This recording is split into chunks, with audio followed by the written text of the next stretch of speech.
7,000 Hamas সদস্য মোতায়েন গাজার মোড়ে মোড়ে কোনো বিদেশি শাসক মানা হবে না, সাফ জানালো ফিলিস্তিনিরা। গাজা কি হামাসের দখলে? পাকিস্তান বিরোধী তালেবানদের সাথে বন্ধুত্ব বেকায়দায় মোদি। ভারত আফগান সংবাদ সম্মেলনে ঢুকতে পারল না নারী সাংবাদিকরা, নিন্দার ঝড়। নতুন ধরনের অস্ত্র বানাচ্ছে রাশিয়া, কড়া হুঁশিয়ারি আমেরিকা সহ পশ্চিমাদের। বিশ্বে কি ভয়াবহ অস্ত্র প্রতিযোগিতা শুরু? আসসালামু আলাইকুম, দেখছিলেন Bangla vision world news headline. 7,000 Hamas সদস্য মোতায়েন করা হয়েছে ফিলিস্তিনের গাজা ভূখণ্ডের বিভিন্ন মোড়ে মোড়ে। যেসব এলাকা থেকে ইসরায়েলি সেনারা সরে গেছে সেখানকার দায়িত্ব এখন হামাসের হাতে। হামাস সহ ফিলিস্তিনের অন্য দলগুলো সাফ জানিয়ে দিয়েছে, বিদেশি কোনো শাসককে গাজায় বরদাস্ত করা হবে না। গাজার প্রশাসনিক ব্যবস্থার সিদ্ধান্ত নেবে ফিলিস্তিনি জনগণ। ফলে প্রশ্ন উঠেছে, যেখানে ট্রাম্পের যুদ্ধবিরতি প্রস্তাবে আন্তর্জাতিক বাহিনী ও হামাসকে নিরস্ত্রীকরণের শর্ত দেওয়া হয়েছে, সেখানে সংগঠনটি গাজা নিয়ন্ত্রণ নিলে পরিস্থিতি আবারও জটিল হবে কিনা? সেক্ষেত্রে যুদ্ধবিরতি কি টিকবে? ইসরায়েলিরা কি আবারও হামলা চালাবে গাজায়? বিস্তারিত শহীদ আরাফাতের ডেস্ক রিপোর্টে। গাজার শাসন ব্যবস্থার দায়িত্বে বিদেশি কাউকে বরদাস্ত করা হবে না। ফিলিস্তিনের জনগণ সিদ্ধান্ত নেবে কে হবে ভূখণ্ডটির শাসক। হামাসের সাথে তাল মিলিয়ে শুক্রবার ফিলিস্তিনের দলগুলো সাফ একই বার্তা দিল। প্যালেস্টাইন ইসলামিক জিহাদ এবং popular front for the liberation of Palestine বলছে, ফিলিস্তিনিরা জীবন দিতে রাজি, কিন্তু কারো কাছে মাথা নত করতে রাজি না। এই দৃঢ়তা থেকেই ইসরায়েলি পরিকল্পনাকে ব্যর্থ করে দিয়েছে ফিলিস্তিনিরা। গাজায় নিশ্চিত করেছে যুদ্ধবিরতি। তারাই নির্ধারণ করবে গাজার শাসন ব্যবস্থা। ইসরায়েলি দখলদারদের নিয়ন্ত্রণে নেই গাজার এমন এলাকাগুলো জুড়ে হামাস সদস্য বাহিনী মোতায়েন করা হচ্ছে। এখন পর্যন্ত 7,000 সদস্য আনা হয়েছে। 5 জন নতুন গভর্নরকে নিয়োগ দেওয়া হয়েছে। ভিটেমাটি হারা ফিলিস্তিনিরা ঘরে ফিরতে শুরু করেছে। তাদের নিরাপত্তার জন্য চৌরাস্তা এবং বাজারে সবচেয়ে বড় অংশ মোতায়েন করা হচ্ছে, যাতে শোকাহত এই মানুষরা অনুভব করতে পারে যে আইন আছে এবং কেউ আইনের ঊর্ধ্বে নয়। যুদ্ধবিরতির পর কে বা কারা নেবে গাজার শাসন ব্যবস্থার দায়িত্ব, এই নিয়ে শুরু হয়েছে বিতর্ক। ফিলিস্তিনি সংগঠনগুলোর এই দাবি ইসরায়েলও এর পশ্চিমা মিত্রদের উস্কে দিতে পারে।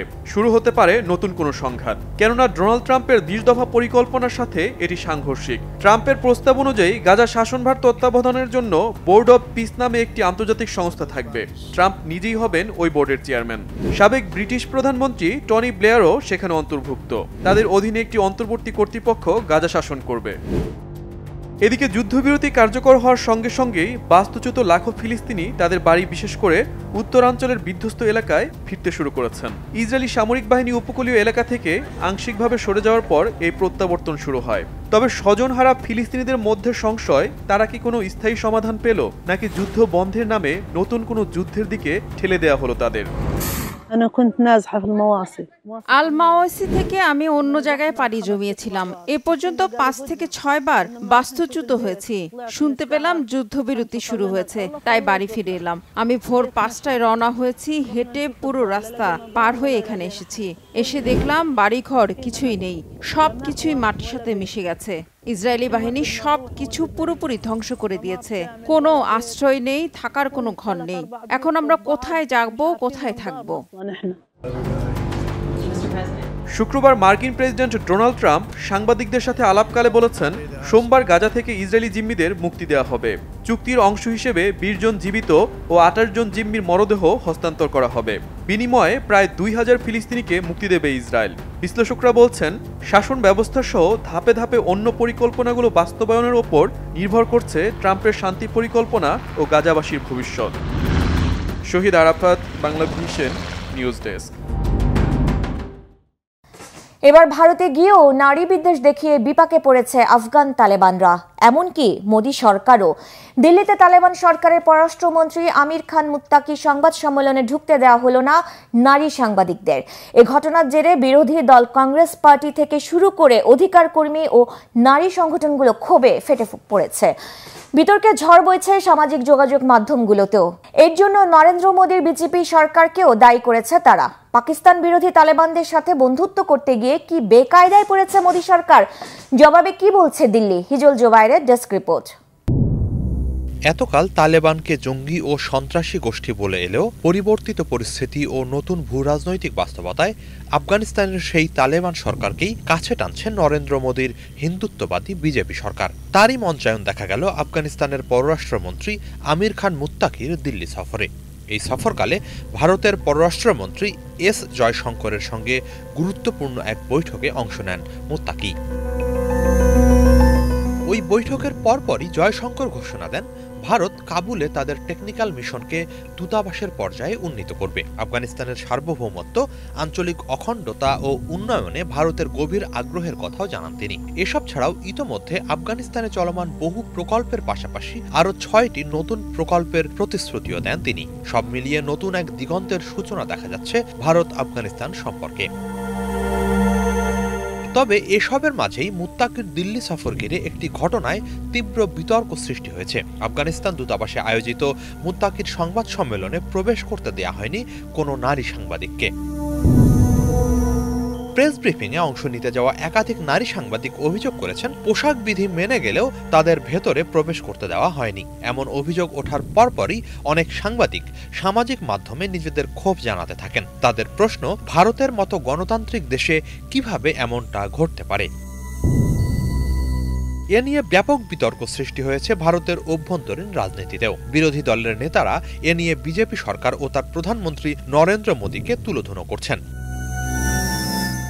কংগ্রেস নেতা রাহুল গান্ধী সরাসরি মোদীকে আক্রমণ করে বলেছেন, যখন ভারতেই একটি প্রকাশ্য মঞ্চে নারীদের অংশ নিতে বাধা দেয়া হয়, তখন আপনি দেশের প্রত্যেক নারীকে জানান দিচ্ছেন যে আপনি তাদের পক্ষে দাঁড়ানোর জন্য সক্ষম নন। এই ধরনের বৈষম্যের মুখে আপনার নীরবতা তথাকথিত নারী শক্তি স্লোগানের অন্তঃসার শূন্যতাকেই তুলে ধরে।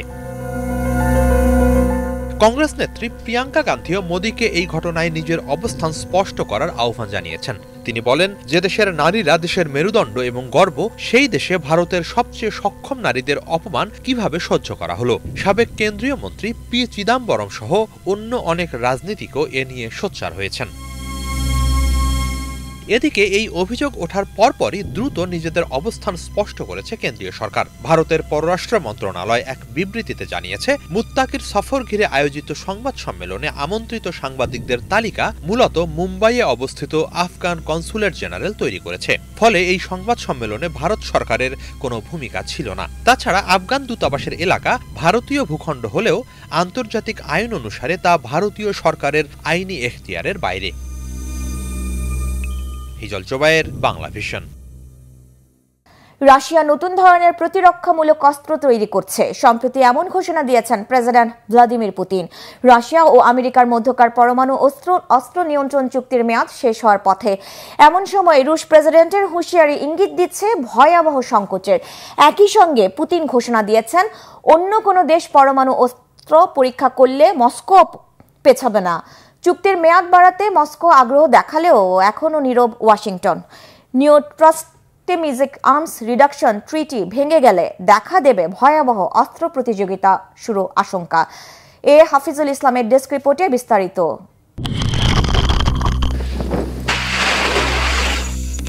নতুন প্রজন্মের কৌশলগত অস্ত্র তৈরি করছে রাশিয়া। সম্প্রতি প্রকাশ্যে এমন ঘোষণা দিয়েছেন রুশ প্রেসিডেন্ট ভ্লাদিমির পুতিন। বিশ্বজুড়ে চলমান পারমাণবিক প্রতিযোগিতায় আমেরিকা ও অন্যান্য পরাশক্তিগুলোর সঙ্গে জড়িয়ে পড়েছে মস্কো।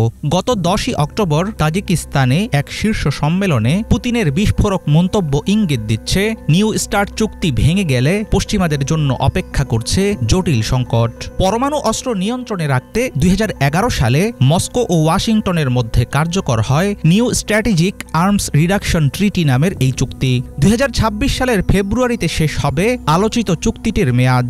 বিশ্লেষকদের আশঙ্কা, দুই দেশের মধ্যকার সমঝোতা ভেঙে গেলে আবারও শুরু হবে ভয়াবহ এক লাগামহীন অস্ত্র প্রতিযোগিতা। তাহলে কি বিশ্ব এগিয়ে যাচ্ছে পারমাণবিক যুদ্ধের দিকে? রাশিয়া ও যুক্তরাষ্ট্রের মধ্যে পারমাণবিক ভারসাম্য বজায় রেখেছিল নিউ স্টার্ট ট্রিটি। এই চুক্তির আওতায় 1550টি মোতায়েনকৃত ওয়ারহেড এবং 700টি ক্ষেপণাস্ত্রের মধ্যে নিজেদের সামরিক পরমাণু শক্তি সীমিত রেখেছিল দুই দেশ। পারমাণবিক অস্ত্র নিয়ন্ত্রণ চুক্তির মেয়াদ শেষের দিকে চলে আসলেও এখনও স্পষ্ট কোনো সিদ্ধান্ত জানায়নি ওয়াশিংটন। যদিও মস্কো প্রস্তাব দিয়েছে, উভয় পক্ষ চাইলে চুক্তিটি অন্তত 1 বছর বাড়ানো যেতে পারে। ট্রাম্প প্রশাসনের নীরবতার কারণে চুক্তি নবায়ন না হলে যে কোনো সময় তৈরি হবে ঠান্ডা যুদ্ধের মতো ভয়াবহ পরিস্থিতি। এছাড়াও পুতিন হুঁশিয়ারি দিয়েছেন, অন্য কোনো দেশ পারমাণবিক অস্ত্র পরীক্ষা করলে পিছিয়ে থাকবে না মস্কো।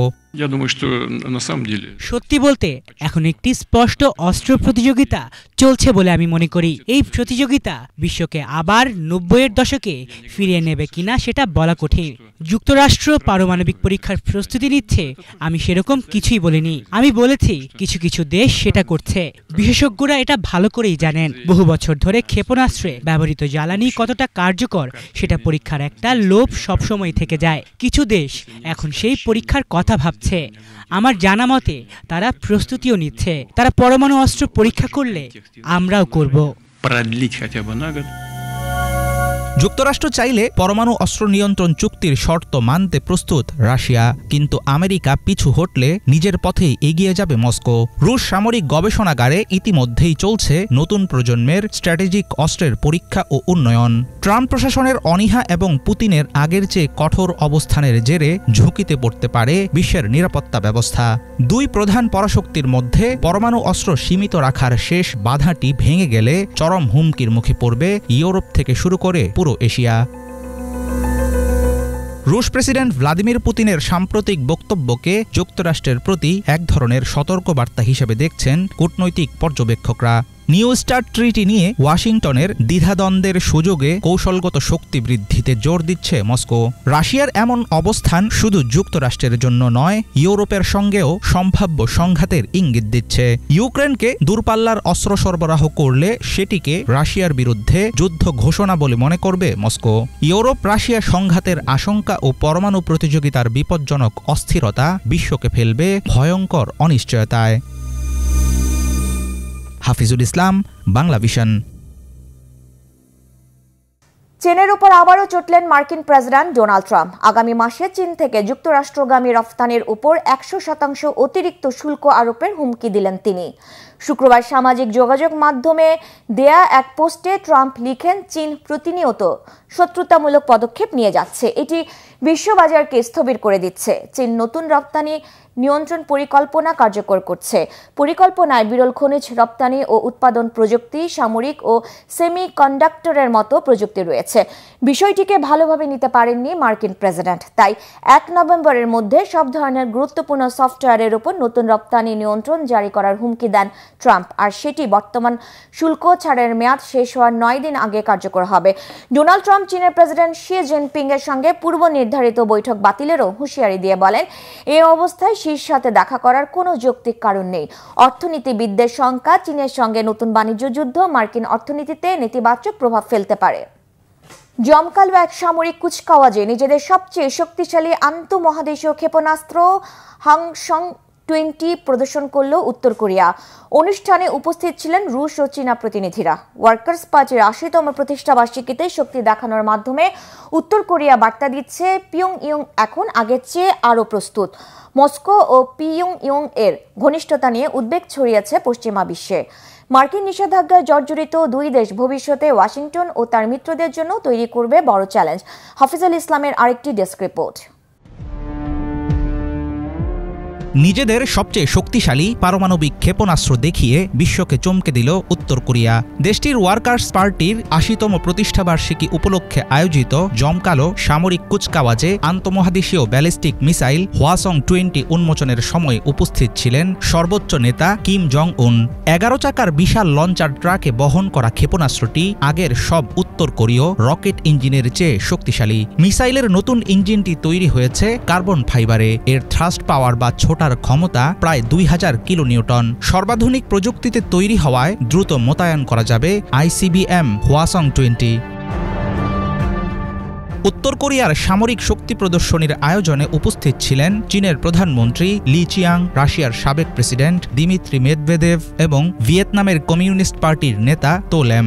সমাজতান্ত্রিক এসব গুরুত্বপূর্ণ নেতার উপস্থিতি স্পষ্ট ইঙ্গিত দিচ্ছে ওয়ার্কার্স পার্টির প্রতিষ্ঠাবার্ষিকীর এই অনুষ্ঠান কেবল অভ্যন্তরীণ কোনো উৎসব না, বরং এটি ছিল শত্রুদের জন্য এক কৌশলগত বার্তা। পিয়ংইয়ং যেন জানিয়ে দিচ্ছে তারা শুধু প্রস্তুতি নয়, বরং বিশ্বের ক্ষমতাধর রাষ্ট্রগুলোর সামনে জানান দিচ্ছে নিজেদের দৃঢ় অবস্থান। দেশটির সরকারি সংবাদ সংস্থা জানিয়েছে, নতুন ক্ষেপণাস্ত্রটি উত্তর কোরিয়ার সামরিক বাহিনীর সবচেয়ে শক্তিশালী পারমাণবিক অস্ত্র। হওয়াসং সিরিজের আন্তঃমহাদেশীয় ক্ষেপণাস্ত্রগুলোর মাধ্যমে যুক্তরাষ্ট্রের মূল ভূখণ্ডের যে কোনো স্থানে আঘাত হানতে পারে উত্তর কোরিয়া, এমনটাই দাবি করে থাকে পিয়ংইয়ং। তবে এসব ক্ষেপণাস্ত্রের নেভিগেশন সিস্টেম কতটা নিখুঁত, ওয়ারহেডগুলো বায়ুমণ্ডলে প্রবেশের পর টিকে থাকতে পারবে কিনা সে বিষয়ে সন্দিহান পশ্চিমা সামরিক বিশ্লেষকেরা। তবে তারা এটাও বলছেন, সীমাবদ্ধতা থাকা সত্ত্বেও কিম জং উনের নতুন ক্ষেপণাস্ত্র প্রদর্শন স্পষ্টভাবে ইঙ্গিত দিচ্ছে পিয়ংইয়ং এখন আগের চেয়ে অনেক বেশি বিশ্বাসী। কিমের নেতৃত্বে উত্তর কোরিয়া এখন শুধু টিকে থাকার লড়াই করছে না, বরং নিজেদের পরাশক্তি হিসেবে প্রতিষ্ঠিত করার চেষ্টা করছে। রাশিয়ার সঙ্গে উত্তর কোরিয়ার ঘনিষ্ঠতা রূপ নিচ্ছে যৌথ মার্কিন বিরোধী জোটে। ইউক্রেন যুদ্ধে রাশিয়ার প্রতি প্রকাশ্য সমর্থন এবং মস্কোয় সাম্প্রতিক অস্ত্র ও প্রযুক্তি সহযোগিতা বুঝিয়ে দিচ্ছে যুক্তরাষ্ট্র নেতৃত্বাধীন পশ্চিমা জোটের বিরুদ্ধে নতুন ফ্রন্ট খুলছে পিয়ংইয়ং।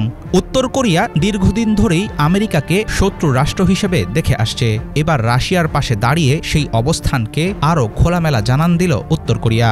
মার্কিন নিষেধাজ্ঞা ও সামরিক চাপের জবাবে কিম জং উন সরাসরি মন্তব্য করেছেন, আমেরিকার আধিপত্য চূর্ণ করবে এমন শক্তি গড়ছে পিয়ংইয়ং।